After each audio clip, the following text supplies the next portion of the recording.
Hello everyone, welcome back to my YouTube channel nursing talks with HJ this side Himani. तो आज की video में हम बात करने वाले हैं लास्ट टाइम रिवीजन स्ट्रेटेजी या लास्ट टाइम रिवीजन गाइड के बारे में। ठीक है, तो ये वीडियो हमारी इस टॉपिक पे है। तो जैसे कि आप सभी को पता है कि उत्तराखंड बीएससी नर्सिंग या फिर कोई भी नर्सिंग कोर्स या फिर जो भी पैरामेडिकल का एग्ज़ाम है वो बहुत ही जल्द होने वाला है। तो अब आपके पास समय बहुत कम बचा है, अप्रॉक्स 8 to 9 डेज बचे हुए हैं और आपका एग्ज़ाम होने वाला है। तो लास्ट टाइम की रिवीजन गाइड क्या है, रिवीजन स्ट्रेटजीज़ क्या है, वो सब हम आज इस वीडियो में जानेंगे। तो वीडियो का एंड तक ज़रूर देखिएगा और बने रहिए मेरे साथ मेरे चैनल पर। ठीक है, तो अगर हम बात करते हैं तो अभी जो टाइम है वो है आपका स्मार्ट रिवीजन का टाइम। ठीक है, स्मार्ट रिवीजन का टाइम है ये और आपको बिना स्ट्रेस के पूरी प्लानिंग के साथ पढ़ना है। मतलब अभी आपने पढ़ तो लिया है लेकिन लास्ट टाइम आप रिवीजन कैसे करेंगे इतने सारे सब्जेक्ट्स का, इस चीज़ को मैं आपको यहाँ पे डिटेल में बताऊँगी। तो चलिए शुरू करते हैं बिना समय बर्बाद किए। तो सबसे पहले जो मेन चीज़ आती है वो आती है आपका डेली रिवीजन प्लान। तो आप डेली रिवीजन कैसे करेंगे? ठीक है, सबसे पहले अब आपको न्यू टॉपिक्स को बिल्कुल अवॉइड करना है। आप कोई भी न्यू टॉपिक्स को सेलेक्ट नहीं करेंगे। ठीक है, जो भी आपने पहले से पढ़ा है उस पर आपको फोकस करना है और आपको उस चीज़ को ही अपना स्ट्रॉन्ग करना है। ठीक है, क्योंकि अभी एकदम से आपको नहीं आएगा, वो कन्फ्यूजन क्रिएट करेगा और आपको बहुत ज़्यादा दिक्कत होगी। तो आपको सिर्फ जो आपने पहले से पढ़ा है उसको ही बार बार रिवाइज करना है। तो आप अपने सब्जेक्ट्स को इस तरीके से कुछ बांट सकते हैं या डिवाइड कर सकते हैं। लाइक मॉर्निंग में आप अपना बायोलॉजी रख सकते हैं एंड डे में आप दिन के समय पे अपना केमिस्ट्री वर्क रख सकते हैं क्योंकि केमिस्ट्री का पढ़ सकते हैं।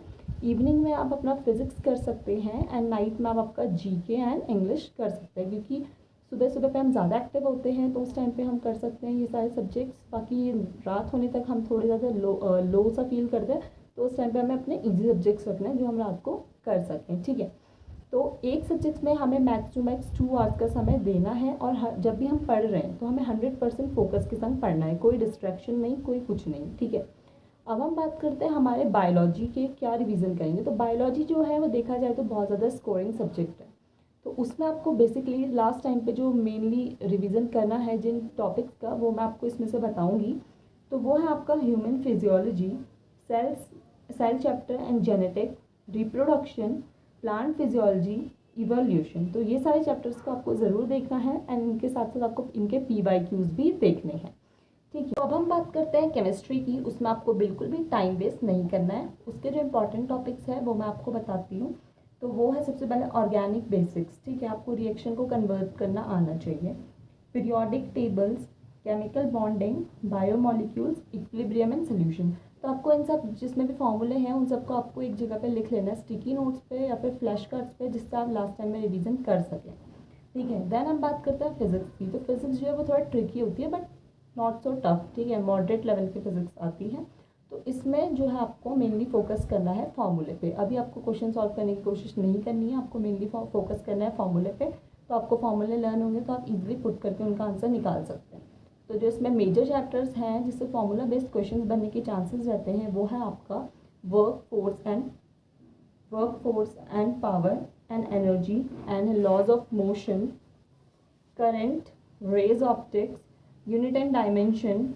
ठीक है, तो ज़्यादा से ज़्यादा न्यूमेरिकल अभी आपको नहीं करना है लेकिन आपको ज़्यादा से ज़्यादा फॉर्मूले को लर्न करना है। ठीक है, तो आपको कॉन्सेप्ट प्लस फॉर्मूला पता होना चाहिए इस चीज़ में। अब हम बात करते हैं हमारा जो अगला है जीके एंड नर्सिंग एप्टीट्यूड। तो जीके के लिए मतलब इतना सा नॉट सो इतना टफ नहीं आता। तो जीके हो गया एंड नर्सिंग एप्टीट्यूड, ये दोनों सेम होता है। तो इनमें से मतलब 20 क्वेश्चन होंगे तो वो आप कर लेंगे, अभी तक आपने पढ़ ही लिया होगा। बाकी आप इसके लिए PYQs देख सकते हैं एंड इंग्लिश के लिए भी आप PYQs देख सकते हैं क्योंकि जीके और इंग्लिश तो आप काफ़ी टाइम से प्रैक्टिस कर रहे होंगे तो इसमें इतना ज़्यादा फोकस करने की ज़रूरत नहीं है। बट आप एक बार PYQs से गो थ्रू कर सकते हैं। ठीक है, तो ये रहा आपका कंप्लीट सिलेबस के लास्ट टाइम में आप कैसे करेंगे कवर। देन अगर हम बात करें सबसे इम्पॉर्टेंट चीज़, तो आपको क्या है कि आपको टेंशन फ्री रहना, आपको स्ट्रेस नहीं लेना है ड्यूरिंग एग्ज़ाम क्योंकि इससे प्रोडक्टिविटी लो हो जाती है। आपको अच्छे से सोना है, प्रॉपर खाना लेना है और अब काम रहना है, कॉन्फिडेंट रहना है। ठीक है, तो इससे आप अच्छा परफॉर्म कर पाएंगे अपने एग्ज़ाम में।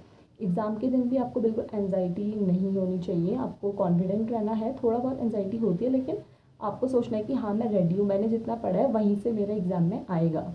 ठीक है, तो बी कॉन्फिडेंट। ओके, सो अगर आपको ये वीडियो हेल्पफुल लगी तो लाइक कीजिए और कमेंट सेक्शन में लिखिए I am ready for the exam, अगर आपको कॉन्फिडेंस आ रहा है, ठीक है। So all the best for all the students who are going to give the exam or who are appearing to in the exam for any courses like ANM, GNM, paramedical and BSc nursing. Hope all you got government seat. So तब तक के लिए bye bye, मिलते हैं आपसे अगली video में।